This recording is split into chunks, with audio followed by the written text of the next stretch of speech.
صاحب يال استعمال كين العقد وحو wax ka sheega qaabkan u maamuli karno hadii waxaan haysano wax ka weyn aan helno hadaad $1 haysato maanta ama $1500 xagadan telefoonkaas oo kale dadka aqliga lacageed ee fiican lihi kan ma gataan $1500 waxay geliyaan oo la raadsadaan meel $1500 ku shaqeyn karta lacag kala soo saari karto $1500 meeshay ku maal geliyaan lacagta ka soo baxda ayay siistaan ama kan ama waxyaabo kale oo badan dhaqaale xumadeenu inta badan waa farsamo xumo iyo isticmaal lacageed oo fool xun qaabka lacagta u isticmaashid waxa la yiraahdaa waxa saameeya sidaan u soo kornay oo markaynu yareereyn marka lacag lagu siiyo waxaad markaaba xasuusanaysay oo maaragtay niyadaada kusoo degdegay nacnaasiiso isticmaal marka maskaxdaada waxa ku dhex abuurmay fakar ah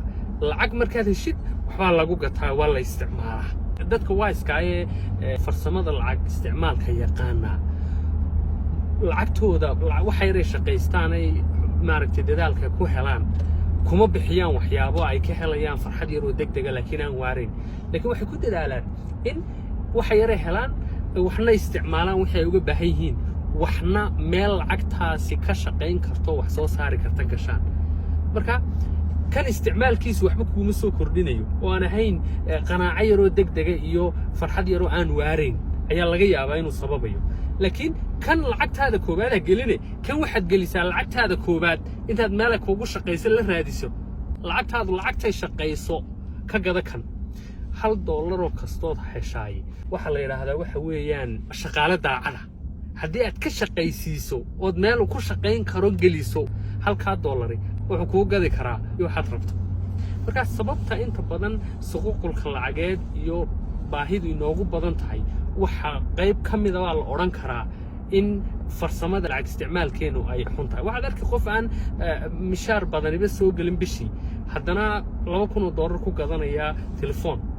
waxa dadka qof aan lacag badan ba laga yaabo inaan mishaar ahaan soo galin laakiin alaab qaali oo aanu goynba isku taxaya marka war farsama lagu socdaa meeshaynu u soconaa maaha inaan weligeen shaqaale ahaano oo maaragtay lacag aynu u shaqeyno oo waqtigaaga lacag ku gelid meeshaan u soconaa waxa weeyaan in maalmaha kamid ah intaad nooshahay aad waxa aad leedahay oo mulkiyadeeda aad leedahay aad heshid waxaasina ay noqoto lacagtaadii aad shaqaysatay oo lacag ku shaqeynaysa waxa la yiraahdaa waxa lagu qiyaasaa qofka hodantinimadiisa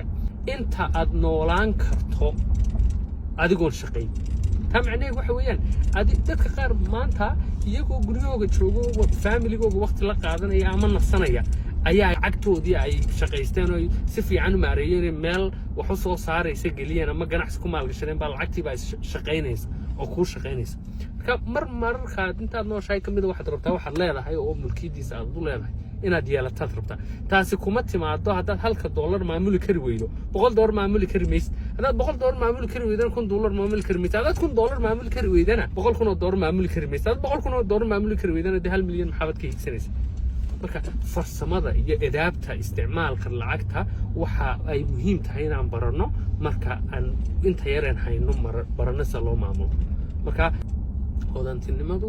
marar badan waxay ka timaadaa dhaqan lacageed oo asluubaysa dad $1 maanta hayso kala jabso qayb isticmaal qayb safe garayso qaybna meel yar oo isleedahay oo waa lagu shaqeeyo marka lagu shaqeeyo waxba ka soo bixiyo isaga la jibaarin dhigo isbar dhaqanka wax dhigashada iyo wax maalgashashada $100 hadaad haysato $90 inaad isticmaali karto naftaada bar $10 ama meel dhigo ama meel ay shaqeynayso lacagtaas gasho